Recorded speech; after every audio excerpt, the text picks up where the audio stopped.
días, compañeros. Soy Luis Mendoza Leal y les voy a hablar de los sistemas electorales de mayoría absoluta. Quisiera empezar con esta frase: lo que se hace por 2/3 del Sacro Colegio de Cardenales es obra sin duda del Espíritu Santo y no cabe oponerse. Yo elegí esta frase porque representa perfectamente los sistemas de mayoría. Pero, ¿qué es un sistema de mayoría? El principio de mayoría se inventó para reemplazar al principio de unanimidad, que en comunidades complejas hacía difícil tomar decisiones.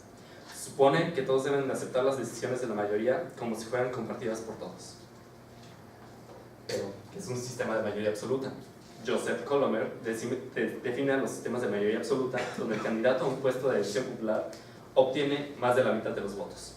El diccionario Capel, que es el Centro de Apoyo Electoral de la Comisión Interamericana de Derechos Humanos, define a la doble vuelta electoral como la técnica utilizada para obtener un escrutinio, la mayoría absoluta de los sufragios, como condición para hacerse acreedor al cargo en disputa.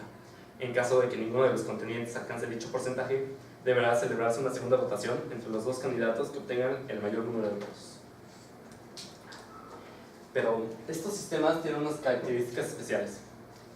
Por ejemplo, todas las ventajas que tiene un sistema pluralista, el sistema de mayoría absoluta tiene todas las ventajas de un sistema pluralista: simplicidad, estabilidad y representación del electorado.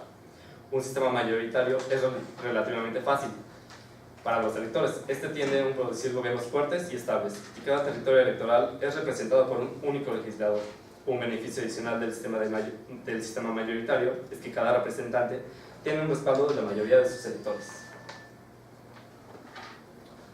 Las reglas de decisión establecidas bajo los sistemas de mayoría absoluta estipulan que el candidato ganador debe recibir una mayoría absoluta de los votos, la cual equivale al 50% de los votos más uno. Simplemente el requisito de una mayoría de los votos, con ninguna otra estipulación, crea la posibilidad de una elección con más de dos candidatos, no produciendo un ganador absoluto. Los países con sistemas electorales mayoritarios han adoptado una solución para este problema: una segunda elección. En los sistemas de mayoría absoluta, con segunda vuelta electoral, la elección suele cerrarse entre los dos candidatos más votados, con objeto de asegurar un apoyo mayoritario al ganador. La mayoría con segunda vuelta permite la competencia de múltiples partidos en la segunda vuelta e incentiva la formación de dos amplias coaliciones electorales. Como podemos ver en este ranking, que saqué de Consulta Mitofsky, de Roy Campos, podemos observar que los primeros 4 países son los con mayor aprobación de la población: República Dominicana, Panamá, Ecuador y Bolivia. Todos ellos tienen segunda vuelta electoral. Aquí tenemos a México, que es un sistema de mayoría relativa, con tan solo el 47% de la aprobación de los electores. Su incorporación se debe a la búsqueda de legitimidad en la figura presidencial y para que el partido al que pertenezca obtenga la mayoría absoluta en el Congreso o la suficiente para poder realizar los cambios que a nivel legislativo se requieran y estar en la posibilidad de dirigir a la nación de acuerdo con sus principios y propuestas de gobierno. Este es un análisis de las últimas elecciones federales en México. Como podemos ver, el padrón electoral tiene 84 millones de personas que están aptas, que tienen edad para votar. De esos, solo 50 millones votaron. Si el padrón electoral de 84 millones solo votaron la cantidad de 50 millones, representa la cantidad de 59.36% de ellos. El candidato vencedor obtuvo 19 millones de votos, que representan solo el 38.20% de los votos efectivamente emitidos en el día de la jornada electoral. Para hacerlo aún más dramático, pensemos que este candidato vencedor solo representa el 22.68% del total del padrón electoral. Finalmente, resulta que el candidato al que prefiere un poco más de 2 de cada 10 mexicanos en edad de votar es ahora el presidente de la República. El problema de este resultado refleja un bajo nivel de legitimidad política en la elección presidencial, pues el voto legítimamente mayoritario no decide sobre el cargo presidencial. La mayoría, concentrado el voto, no prefiere al hoy presidente de la República, lo que de entrada acarrea poca identificación y respaldo de la figura presidencial, acarrea problemas de legitimidad cuestionada, que es una observación recurrente de la oposición y del resto de los órganos del Estado, formales e informales. Y bueno, rápidamente quisiera decir los objetivos de la segunda vuelta electoral. que es una consecuencia de los sistemas electorales de mayoría absoluta. Bueno, los objetivos de la mayoría de la segunda vuelta electoral son generar legitimidad para que el candidato resulte efectivamente electo al contar con la mayoría absoluta de los votantes, crear condiciones necesarias para que el presidente electo cuente con una mayoría parlamentaria que le permita impulsar su programa de gobierno, es decir, creando un ambiente adecuado para la gobernabilidad, que el candidato que gane las elecciones cuente con el mayor respaldo social y político en el país. Generar alternancia en el poder debido a que los partidos de minoría reciben la adhesión de los indecisos. Crear condiciones propicias para que los candidatos con un mayor número de votantes generen alianzas, para que posterior a las elecciones se implementen las propuestas de gobierno de coalición. Evitar la partidocracia al reducir el número de partidos políticos, en su defecto volverlos más disciplinados. Y fomentar la cultura democrática al interior de las élites gobernantes y de la sociedad civil. Sería todo. Muy bien, Héctor. Tus 10 minutos comienzan ahora. Buenos días, doctor, compañeros. El día de hoy me toca debatir, poner el tema de sistemas electorales por mayoría relativa o simple. Bueno, según el INE, el sistema electoral es el conjunto de medios a través de los cuales la voluntad de los ciudadanos se transforma en órganos de gobierno de representación política. Las múltiples voluntades que en un momento determinado se expresan mediante la simple marca de cada elector en una boleta forman parte de un complejo proceso político regulado jurídicamente y que tienen como función establecer con claridad el o los triunfadores de la contienda para conformar los poderes políticos de una nación. Esto evidentemente viene también explícito en la Constitución Política de los Estados Unidos Mexicanos. Posteriormente la muele una versión de eso. Pasamos por favor. Bueno, y aquí voy a descomponer el sistema, que es un elector, según la Real Academia Española. Sistema, conjunto de reglas o principios sobre una materia racionalmente enlazados entre sí, y electoral perteneciente o relativo a electores o a elecciones. Entonces es todo un conjunto que lleva relación entre sí y que la votación de cada ciudadano, de cada elector, queda finalmente representada como el presidente, en este caso. ¿Qué es la mayoría simple? El Confucio al principio de mayoría relativa fundamenta que el vencedor de una elección gana aunque no tenga el 50% de la votación más uno. Es decir, si por ejemplo un candidato obtuvo por lo menos un voto más que el otro, es electo aunque no haya superado el 50%. Sistemas electorales de mayoría simple es la forma más directa de elegir a un candidato y bueno, unos ejemplos: el caso de las elecciones presidenciales en Bosnia y Herzegovina, Camerún, Corea del Sur, Filipinas, Guinea Ecuatorial, Guyana, Honduras, Islandia, Kiribati, Malawi, México, Palestina, Panamá, Paraguay, Ruanda, Singapur, Taiwán, Túnez, Venezuela y Zambia. Bueno, y en el caso de México está explícito que se debe tener un sistema de mayoría relativa en los artículos 54, 63, 77, 116 y 122 de la Constitución. Bueno, y en este momento voy a citar un apartado del artículo 54. La elección de los 200 diputados según el principio de representación proporcional y asimismo la elección del presidente constitucional es de sistema de asignación por listas regionales, que se sujetará a los principios por mayoría relativa. Ese es una fracción del artículo 54, por lo que es explícito que lo representa así. Bueno, un gran ejemplo que sirve como modelo del sistema de mayoría simple es la Gran Bretaña.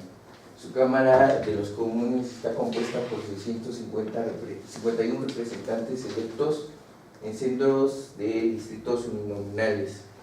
Esto es, se considera la Gran Bretaña un sistema electoral de los más sólidos del mundo porque tiene mucha pluralidad y mucha democracia en sí, porque son sistemas uninominales, es decir, que cada persona debe votar por un solo elector siendo el más preferente. En cambio, en un plurinominal o mixto, tienen que votar por varios, depende del país obviamente, por varios candidatos de su elección, pero en orden ordinario. O sea, preferencia a la tercera, por ejemplo. Ventajas de la mayoría simple. La fórmula de la elección de mayoría simple o relativa tendencialmente maximará el tamaño del contingente legislativo del partido del presidente, proveyendo al Ejecutivo de una mayoría o de una casi mayoría legislativa, a partir de la cual la construcción de una coalición mayoritaria en la Asamblea Legislativa se facilitará. Así, el presidente tendrá mayores posibilidades de sacar adelante su agenda de gobierno dentro de un marco de gobernabilidad y continuidad institucional. Esto es importante porque aquí ya voy a andar en las ventajas que tiene el sistema de mayoría simple. Una de las ventajas es su simplicidad, o sea, el que gana, ganó y ya no hay una segunda vuelta, así no haya conseguido el 50% más uno. ¿Por qué es una ventaja? Porque aparte de que reduce costos para todas las elecciones, también, ¿por qué no decirlo?, previene desastres sociales. O sea, cuando una elección en ocasiones queda muy justa entre los dos electores más votados, esto tiende a alborotar a la sociedad, a que haya actos de vandalismo, todo esto. Aparte de que se tiene la corrupción y fragmentación de partidos, que ahorita es lo que va a tocar. En un sistema de dos vueltas, la primera vuelta tenderá a fragmentar en términos probabilísticos y no determinísticos el voto de los ciudadanos, y es precisamente la primera vuelta la que definirá los constituyentes legislativos de los partidos. Por otra parte, un sistema de elección por mayoría simple o relativa tiende a maximizar la cohesión de partidos políticos, porque estos saben que se lo juegan de todo en una primera y única vuelta. Así, el costo de cualquier división partidaria se vuelve enorme.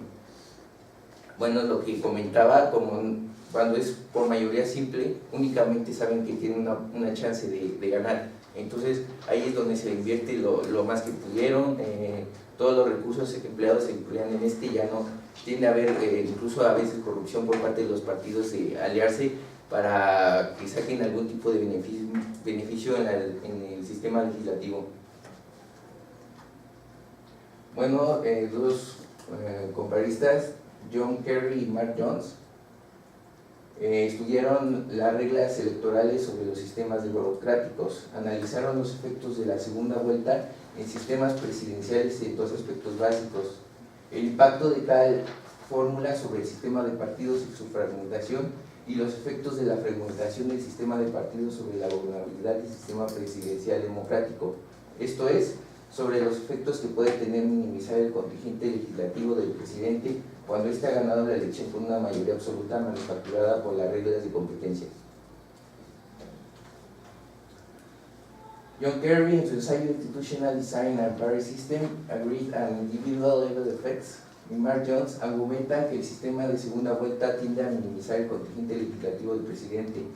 El presidente ganador no puede trasladar su gran apoyo electoral en la arena presidencial a la arena legislativa para así contar con una mayoría del Congreso que le facilite la tarea de su gobierno. Bueno, aquí es un ejemplo del estudio que ellos hicieron, es una tabla que muestra una comparación entre mayoría simple y segunda vuelta. Este fue un estudio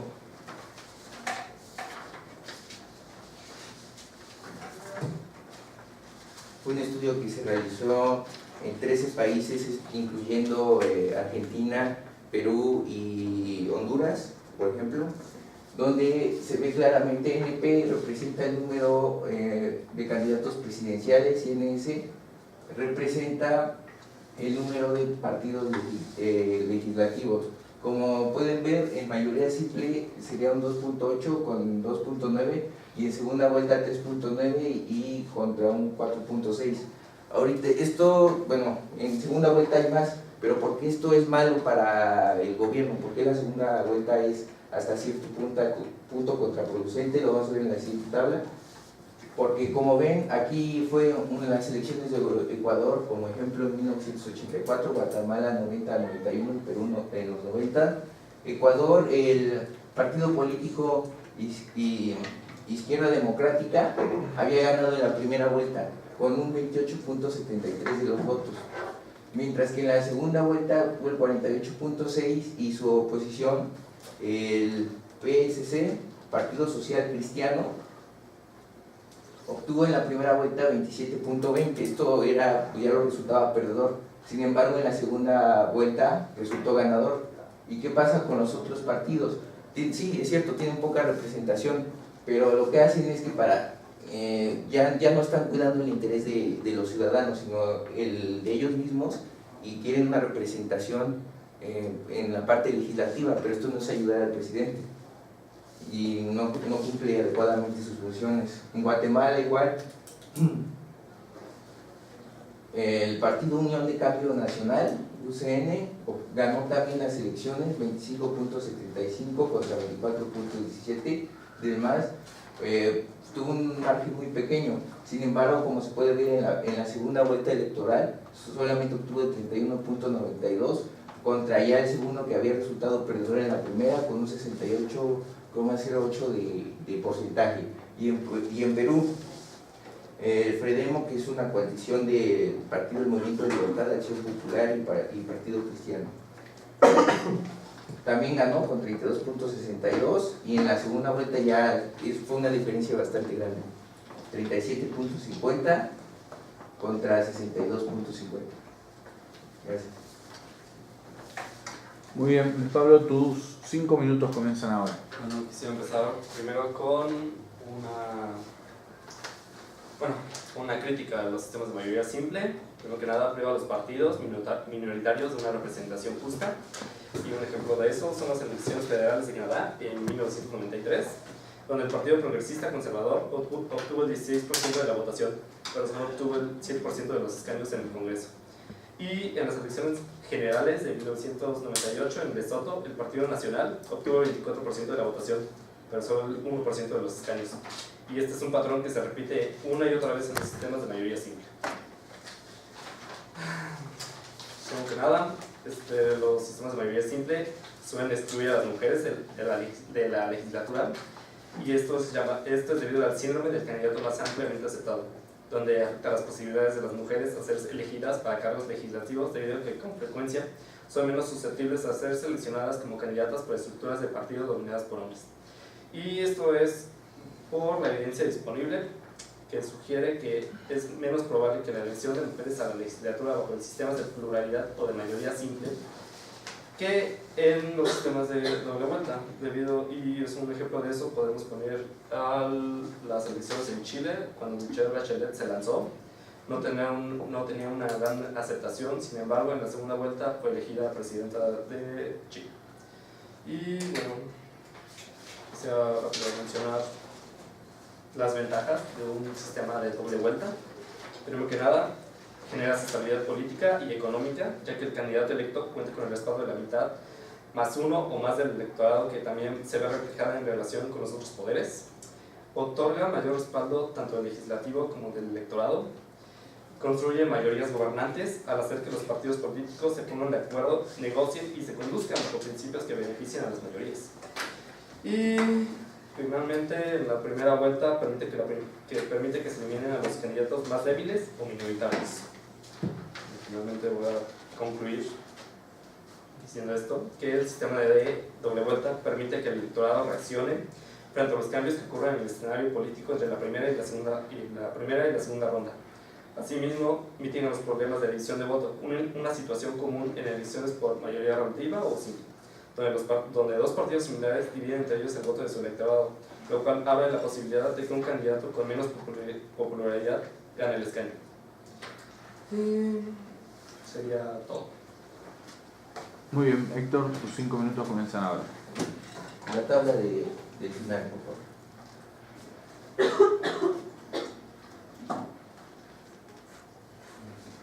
Bueno, realmente qué ventajas, qué beneficios otorga la mayoría absoluta, yo lo considero prácticamente nulo, porque si bien defiende a la minoría, como pueden ver, se descarta a todos los que no tienen ninguna posibilidad de ganar, por lo tanto esa mayoría se ve prácticamente obsoleta.